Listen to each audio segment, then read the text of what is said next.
My name's Sandy Kane. We're here at Cambridge University Botanic Garden in the Schools Garden. Thanks for joining us today. Sorry we're a bit late, we had a couple of technical issues. We're just going to hold off before we get into things proper, just to let people join. Now's a really great time to come in the garden, so it's nice to be able to talk to you today. It's a little bit cold.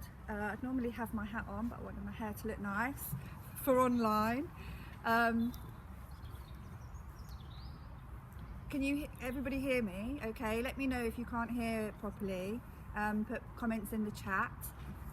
If you've got any questions, please do put comments in the chat as we go. I've got Helen here with me, who's keeping a good social distance away from me, so she's got the camera, but she's also able to ask me questions as you ask them on the Facebook live chat, so please do write any gardening questions on there, and if I can answer them, I will. So thank you so much for joining us here today at Cambridge University Botanic Garden. It can be a difficult thing to get out in the garden at this time of year because we're put off by the cold or by the wet, and it has been really super wet recently. We've had over 25 mil in the last 2 days here, which is a lot. And you'll probably notice when you do get out that the ground is really wet. So if you want to come out, just dress up warm, because there's nothing better at the moment than getting outside for 30 minutes a day in the green with the birds. I don't know if you can hear the birds there. There's a little robin that follows me around in the school's garden. And it's really good for our health and well-being, so I can't recommend more to get out if you can. One of the first things that I'm going to talk to you about is wildlife in the garden. Hopefully that robin will turn up and you'll get to see it, but we've got water, a little pond in our garden, which is really a great thing to have in any garden to benefit the wildlife. And at this time of year, if it gets iced over, try and break the ice so that all the birds and the animals have something to drink. The other thing that I would say to do at this time of year is to top up your bird feeders. Remember to give them a wash annually at least, so that you're not spreading diseases from the birds. And all the berries, or a lot of the berries, have been eaten now.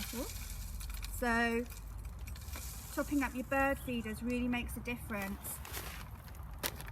I actually have to tie mine down so that the squirrels don't eat them, and the squirrels and the wildlife in the garden do really make a job of it at this time of year because they've got nothing else to eat. So I'm just going to show you some of the protection that I've put in place across the garden to try and stop the wildlife from eating the vegetables and plants that I'm growing. Okay, so if you look across the garden, all of my raised beds have got frames around them. The reason for that is, well, we have deer and other things that come and eat my vegetables, so there's a little bit of protection for that. There's also protection for insects, but that's more for the summer. I'll just walk you through. Sandy, whilst we're walking, we've got a question from Kate, saying she doesn't have any outdoor space and she wonders whether you could please recommend some indoor plants that don't need much light. Okay. And she's got an orchid that she's pruned. When would she expect to see the flower bloom? She's only got one new leaf on it, so yeah. So orchids are a really fantastic plant to have indoors, but they don't want too much fuss. Normally they live in the canopies of the trees and they don't live in soil, so their roots hang out, and you'll notice usually when you buy orchids that you can see all their roots.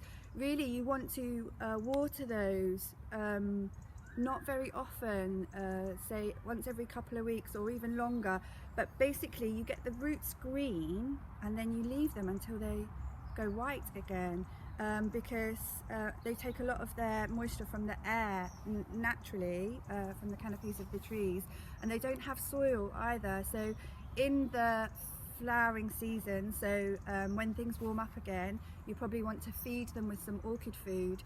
I don't grow lots of plants indoors. Yeah, I don't grow lots of plants indoors. Are there any microherbs maybe?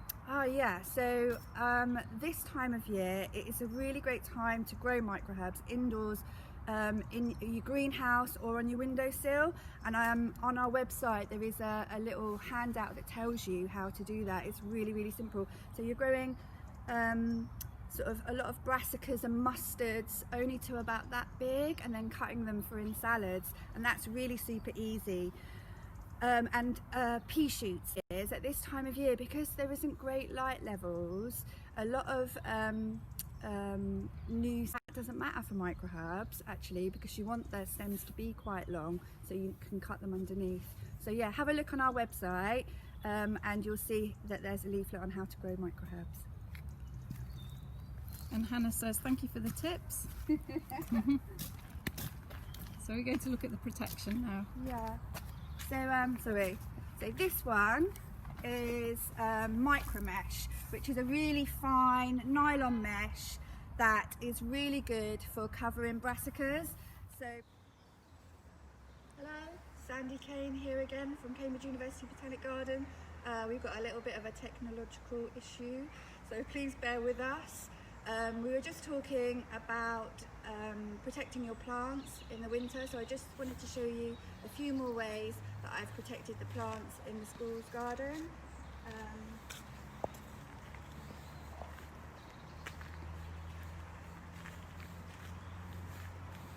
So here, one of the trainees last year made a frame using hazel stems and bamboo, and I actually really like it, although I feel like I should keep little animals in here, but I really think it's lovely, and it does stop deer and other animals getting in.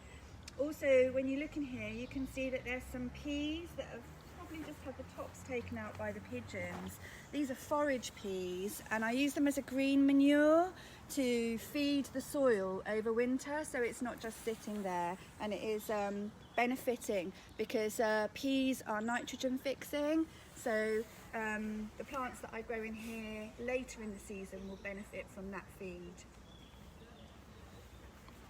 So the next bit of protection I wanted to show you was this. So these are made with bamboo stems. So we'd pruned the bamboo, and it was actually in the composting bays, and I rescued it, and I've used it to protect my new roses. So I've got a new rose just growing here, and the deer would definitely love those really fresh pink buds. So I've made this pretty frame. So frames don't have to be coarse, they can be quite pretty, and I'm quite pleased with this one.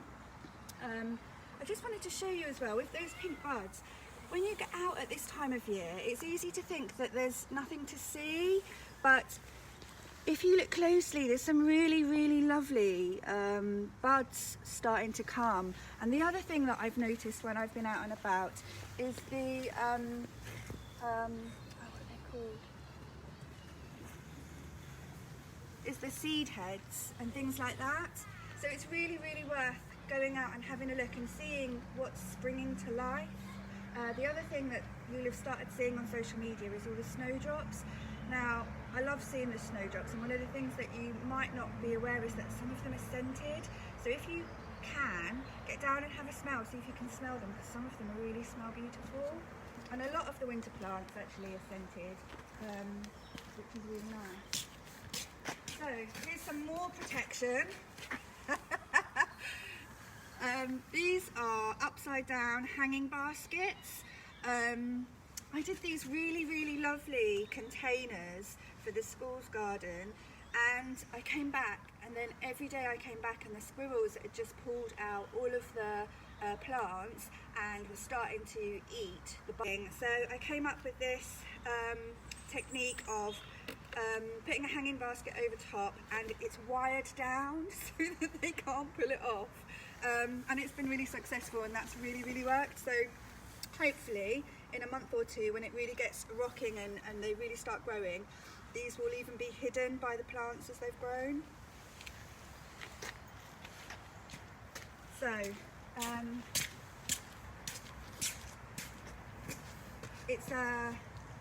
it's really lovely to be out in the garden, but a lot of the time it's raining, and then it's not great to be on the soil because you can damage the soil by being on it when it's really, really wet.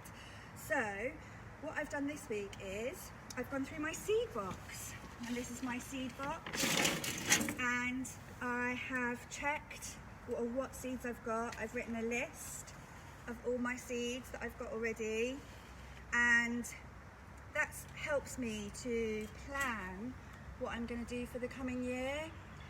Normally at this time of year we'd have Seedy Sunday, and I'd get to go along to Seedy Sunday and swap seeds with other people, and I'm really missing it this year because of COVID. We're unable to do it, but I know in some areas they're doing it online, so you can send people your seeds that you've got too much of or that you want to share. So that's really worth looking out for in your area if you're able to do that. And then I do this every year. So I've got a little image here of the beds in the school's garden, and each year I rotate my crops around the beds. The reason why I do that is to make sure that pests and diseases don't reside in the same plot and then affect the coming season's crops. But also if I, for example, had, I don't know, brassicas in the same plot, not only might there be the same pests and diseases there, but they're going to eat the same kind of nutrients, so the soil would become depleted in those nutrients. So it's a really nice thing to do, is just to move your plot on each year. Here in the school's garden we tend to put them in family groups, and that's really only because we're in a botanic garden and we do a lot of things to do with plant families, and also it helps the children learn about plant families. But so don't feel that you have to grow your plants in family groups. People do it in all different ways. Sandy, we had a question earlier, so this is from Jill, saying she loves the hazel fence and the bamboo dome. Is willow a good option? Can foliage develop on it like living protection? Yeah, so you can make a fedge, which is a live willow hedge, and there's some really, really ornate and beautiful ones of those. We're actually going to make a little willow dome at the back of the school's garden for children to hide and play in. So yeah, you can use willow, and in previous years we have used willow as fences around the plants. And if you wait until it's dry, so if you cut it and then wait a couple of weeks or a month, it won't then root, so you can use it just in the same way as we've used hazel or bamboo. But if you want it to be a living hedge, then as soon as you cut it, stick it in the ground, and it's so amazing that it just gets roots straight away. It's a really vigorously growing plant. And it's really good if you've got a wet ground to plant willow, even if you're just using it as a living hedge or a living fence. It will soak up all of the moisture in the ground. It would really benefit that. And a couple of questions we've had by email, Sandy. So one is, can I plant, this is from Adrian in Dorset, can I plant my leeks indoors now? So you can sow leeks now. Honestly, the only thing that I sow at this time of year is tomatoes, and the reason for that, the only reason I grow tomatoes now is because I've got a heated bench and I've got indoor heated areas where I can grow tomatoes on. I don't really recommend sowing too many vegetables at this time of year, mostly because the light levels are so low, and the new seedlings struggle with that, and they tend to get really long and leggy, looking for light, and then they're not as healthy as they could be. So I would wait.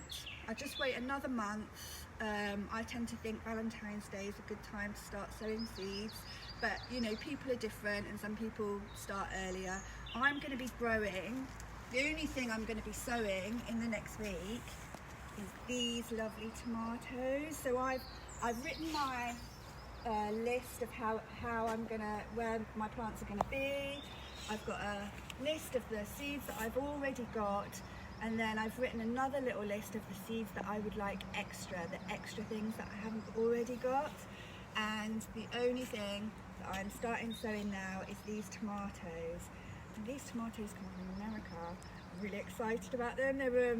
They'll be really unusual varieties, and some of them will be really big and stripy and fantastic colours. So the only seeds that I'm sowing for veg are tomatoes. We've got another question from Lauren. Lauren's asked if when is the right time. She's got some tulip bulbs. When should she plant those, and how deep should the hole be? Okay, so normally I've planted all of my tulips by now, and if you haven't, don't worry, just plant them anyway. They're better planted than not. What I would do, normally for bulbs, it's 2.5 times the size of the bulb. I usually try 3. So with tulip bulbs are about that big.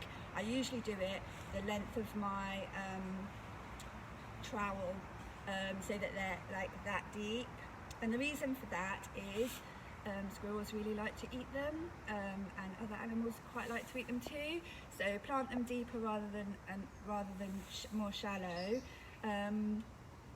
If you didn't plant them and you just kept them till next year now, they'd probably dry out, and they wouldn't be healthy, or they'd rot. So get them in the ground now. What you might find is that they flower later than usual. You might find that they don't flower this year and they just grow leaves and you don't get a flower, and then next year they flower for you. So just get them in. And one final question before you move on to talk about the gardening course. When is it time, this is from Hannah, when is it time, when it's time to start growing, are there any tips that you have to keep slugs away? Because all her seedlings got destroyed last year. Okay, so I use a box, not unlike this one, but see-through, and I put all of my seedlings in the base of the box, and I put the plastic over the top, and it's like a mini greenhouse. So that's how I stop the slugs from getting there. Slugs really like damp. They really like shady. So if you're planting them direct in the ground, make sure that it's weed free and that there's a space between where you've sown them and where the hedge or the shade is, because they won't want to go across that bit of clear soil, and if they do, then the birds will eat them. So just try and give them good amount of space, not too wet and not in shade, and that will help. Some people use pest control, but you know, some of the slug treatments are really bad for the environment and for other animals, so just be really thoughtful about what you use to control them. We've got to go soon, but I just wanted to say that we're running a Learn to Garden course. It's 1 weekend a month for the next 10 months, and it'd be really nice if some of you wanted to join us. You're going to learn everything from identifying plants, the science of plants, growing, propagating vegetables, making beautiful borders, pruning. There's so much to learn, and they're on Saturdays and Sundays. So Saturdays, 1 weekend a month, will be on Zoom, and then on the Sunday, hopefully, we'll be able to get into the garden and do some practical work as well. So please do join us for that. And if people wanted to do that, Sandy, they don't have to be local, obviously, for the Zoom one. Not on the Zoom course, absolutely. And it's really cheap. It's only £25, and it's a 3-hour course, and it's packed full of information. I'm quite looking forward to it. The first one's tomorrow. And next, Ask the Gardener is on Friday lunchtime at 12 o'clock on the 29th of January. I really hope that you can join us then. We'll be doing some other things in the garden. Hopefully with less technical issues. But please do feel free to ask any questions, and I'll answer them if I can. Thank you.